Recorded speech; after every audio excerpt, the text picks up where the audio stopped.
अब हम आइए चलते हैं। तो देखिए हमारा सफ़र शुरू होता है कि डिसऑर्डर्ड स्क्वेमस एपिथेलियल ग्रोथ। तो यहाँ पे डिसऑर्डर्ड स्क्वेमस एपिथेलियल ग्रोथ देखने को मिलेगी। तो नॉर्मल क्या था कि स्क्वेमस एपिथेलियम में हमको मेटाप्लेजिया देखने को मिल रहा था, इस वजह से ट्रांजिशन जोन देखने को मिल रहा था, ये फिजियो था। लेकिन पैथो क्या हुआ कि यहाँ पे मेटाप्लेजिया के अलावा डिस्प्लेजिया हो जाएगा, ठीक है। तो वही इसी वजह से लिखा गया कि डिसऑर्डर्ड स्क्वेमस एपिथेलियल ग्रोथ, ठीक। तो ये चीज़ हुई। और उसका क्या है, begins at basal layer of squamo columnar junction. तो सेक्वेमो कॉलमनर जंक्शन का जो बेसल लेयर है यहाँ पे शुरू होता है। हम पहले ही देखे बता के आए कि सेक्वेमो कॉलमनर जंक्शन का जो ये लेयर है ना, इसको हम बोलते हैं ट्रांजिशन जोन। तो यहीं से शुरू होता है, यहीं पे हमको डिस्प्लेसिया देखने को मिलेगी। यही यहाँ पे भी बताया गया कि बिगेस्ट at basal layer of squamo columnar junction, यानी ट्रांसफॉर्मेशन जोन से शुरू होता है डिस्प्लेजिया या कार्सिनोमा इन सीटू, पूरा बताते हैं। और एन एक्सटेंडेड आउटवर्ड, फिर ये आउटवर्ड ये एक्सटेंड होता है। और उसका फिर क्लासिफिकेशन की बात की गई कि सिन 1 सिन 2 और सिन 3 क्लासिफिकेशन इसका होता है। हम बता दिए कि अगर 1/3 से कम इन्वॉल्व है सिन 1 होगा, 1/3 से 2/3 इन्वॉल्व हो तो सिन 2, और 2/3 से ज़्यादा इन्वॉल्व हो तो सिन 3। और तो ये देखिए यहाँ बताया गया कि ये सीवियर होता है, ठीक है। तो यानी ये सर्वाइकल कैंसर जो होगा ये सीवियर होगा और इरिवर्सिबल डिस्प्लेजिया होगी। तो ये जिस डिस्प्लेजिया हो इसको हल्के में नहीं लेना है, बल्कि इरिवर्सिबल डिस्प्लेजिया होगी। और इरिवर्सिबल डिस्प्लेजिया जो होती है ये पैथोलॉजिकल हो जाती है। ये शुरू में क्या होती है कि ये रिवर्सिबल होती है डिस्प्लेजिया, और जब ये डिस्प्लेजिया रिवर्सिबल होती है तब तक तो ठीक है, लेकिन जब ये इरिवर्सिबल आती है तो ये नियोप्लेजिया कॉज करती है। तो इसी वजह से ये डेंजर है, ठीक है, सीवियर है और ये इरिवर्सिबल हो गई, इस वजह से ये जो है कैंसर कॉज करती है। और कार्सिनोमा इन सीटू, देखिए कार्सिनोमा इन सीटू हम कब देखने को मिलेगा, जब पूरी थिकनेस इन्वॉल्व हो जाएगी, ठीक। तो ये हो गया हमारा कार्सिनोमा इन सीटू। तो ये चीज़ हम 4 बता दिए। और उसके बाद अब बताया गया कि depending on extent of dysplasia. तो ये जो हम क्लासिफिकेशन किए ना, तो एक्सटेंट ऑफ डिस्प्लेजिया, डिस्प्लेजिया को कितना दूर में देखने को मिल रहा है, उस बेस पे हम सिन 1 सिन 2 सिन 3 या CIS कार्सिनोमा इन सीटू ये हम बनाए। अब आगे बात की जा रही है एसोसिएटेड पैथोलॉजी की, कि किस किस कंडीशन में हमको देखने को मिलता है, यानी रिस्क फैक्टर की बात की जा रही है। तो इसके बहुत सारे रिस्क फैक्टर हैं, देखिए सारे रिस्क फैक्टर यहाँ पे बताए गए हैं।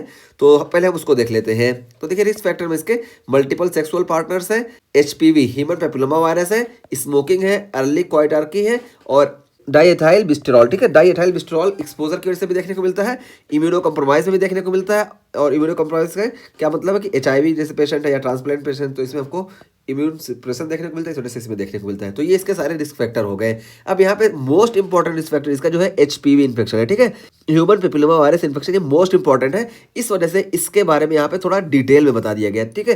तो आइए इसके बारे में देखते हैं कि क्या बताया गया, associated with HPV 16 and HPV 18। तो ये एसोसिएट होता है HPV 16 से और HPV 18 सब टाइप से। तो ह्यूमन पेपिलोमा वायरस के जो सब टाइप्स है उसमें कई से एसोसिएट होता है। जैसे हम बात करें 16, 18, इसके अलावा 31, 33, 35 और 52 और 58, तो इन सारों से एसोसिएट होता है। लेकिन मोस्ट कॉमनली इन दोनों से होता है, और इन दोनों में भी अगर हम बात करें तो मोस्ट कॉमन ये 16 से होता है, ठीक है। तो ये हम बता दिए यहाँ पे। और देखिए ये क्या करते हैं, ह्यूमन पेपिलोमा वायरस क्या करते हैं, produce both the E6 gene product and E7 gene product.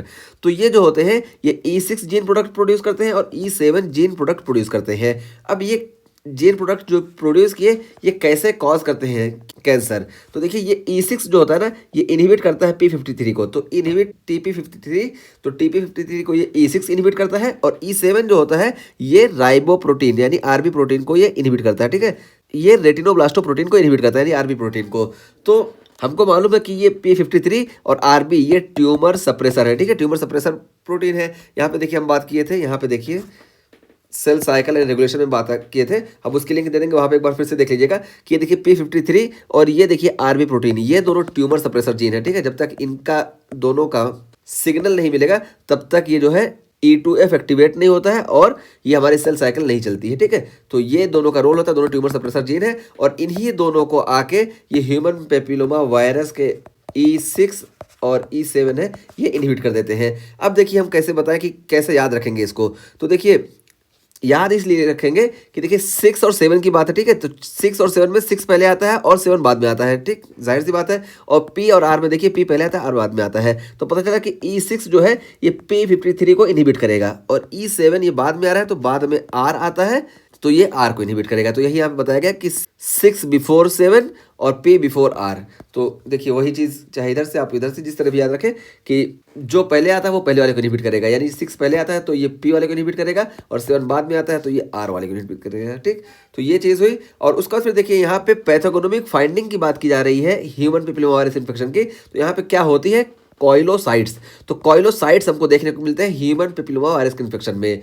तो ये कॉइलोसाइट्स क्या होते हैं कि सेल में से झुर्रियाँ पड़ी होती है। ठीक है, सेल में झुर्रियाँ पड़ी होती है, जैसे कपड़ा खंगालने के बाद, निचोड़ने के बाद कपड़े में झुर्रियाँ होती है, ऐसे ही सेल में झुर्रियाँ पड़ी होती है, इसी को बोलते हैं कॉइलोसाइट्स।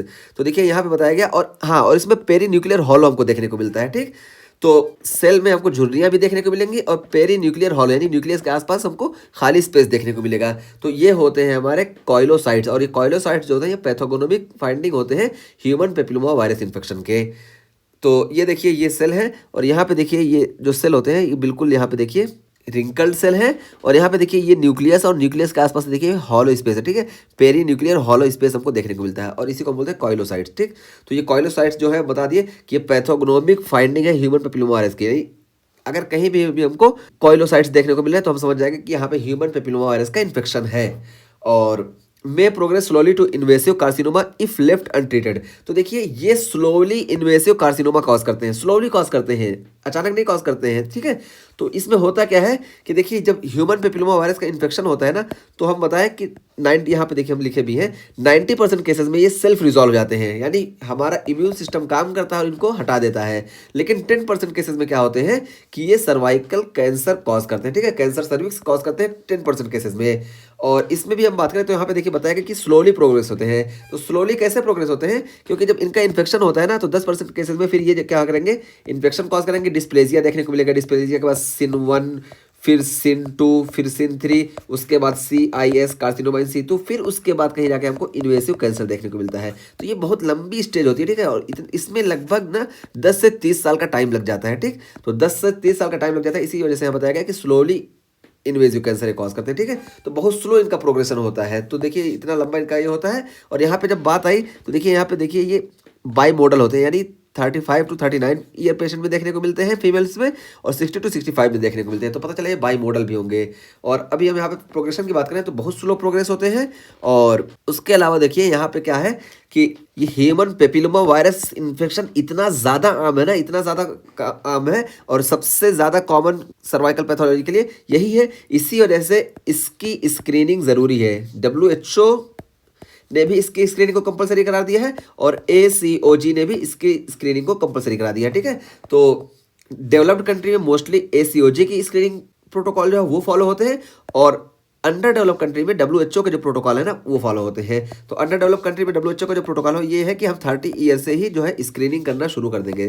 तो स्क्रीनिंग में हम क्या करते हैं, पैप सीमियर करते हैं। यहाँ पे देखिए पैप सीमियर की बात की गई, तो पैप सीमियर ये HPV इन्फेक्शन के स्क्रीनिंग के लिए इस्तेमाल किया जाता है, और WHO का प्रोटोकॉल है कि 30 ईयर से हम इसको शुरू कर देंगे और 50 ईयर तक हम कंटिन्यू रखेंगे। ठीक है, तो ये चीज़ हुई। और उसके बाद फिर देखिए बताया गया कि टिपिकली एसिम्टोमेटिक, तो मोस्टली ये एसिम्टोमेटिक होगा। तो जाहिर सी बात है, क्योंकि जब इसका इन्फेक्शन होता है तो 10 से 30 साल का जब टाइम लगता है, तो टिपिकली एसिम्टोमेटिक होता है और डिटेक्टेड विद पैप सीमियर। देखिए हम बताया कि पैप सीमियर इसका जो है स्क्रीनिंग के लिए इस्तेमाल करते हैं। तो पैप सीमियर से इसको हम डिटेक्ट करते हैं, और कभी कभी ये एक्सीडेंटल फाइंडिंग भी होता है, हम दूसरी वजह से पैप सीमियर करते हैं, उसमें भी हमको ये दिख जाता है। ठीक है, तो ये चीज़ हुई। और present as abnormal vaginal bleeding, और इसमें हमको एबनॉर्मल वेजाइनल ब्लीडिंग देखने को मिलेगा, और मोस्ट कॉमनली हमको ये पोस्ट कॉइटल कंडीशन में देखने को मिलता है। तो पोस्ट कॉइटल कंडीशन में एबनॉर्मल वेजाइनल ब्लीडिंग देखने को मिलेगा, ये चीज़ हुई। उसके बाद फिर देखिए यहाँ पे रिस्क फैक्टर की बात की गई। तो रिस्क फैक्टर हम पहले ही बता चुके कि ये सारे हैं, मल्टीपल सेक्स पार्टनर्स है, HPV इन्फेक्शन है, स्मोकिंग है, अर्ली क्वार्टर के है, और DES एक्सपोजर है, और इम्यूनो कम्प्रोमाइज़। तो इम्यूनो कम्प्रोमाइज़ हमारे समझ में आ गया होगा क्यों, क्योंकि पता है 90% केसेस में ये सेल्फ रिजॉल्व हो जाते हैं। लेकिन अगर इम्यूनो कम्प्रोमाइज पेशेंट है तो यहाँ पे सेल्फ रिजॉल्व की परसेंटेज कम हो जाएगी, इस वजह से ये वाला परसेंटेज यानी अकरिंग का परसेंटेज ज़्यादा हो जाएगा। ये चीज़ हुई। ये हम बात कर चुके हैं dysplasia and carcinoma in situ की। ठीक है, अभी यहाँ तक जो है सिर्फ ये सर्विक्स की पूरी लेयर इन्वॉल्व हुई। अब जब इन्वेसिव ये होगा तब क्या होगा, तो यहाँ पे बात करते हैं। तो देखिए ये बताया गया कि इन्वेसिव कार्सिनोमा,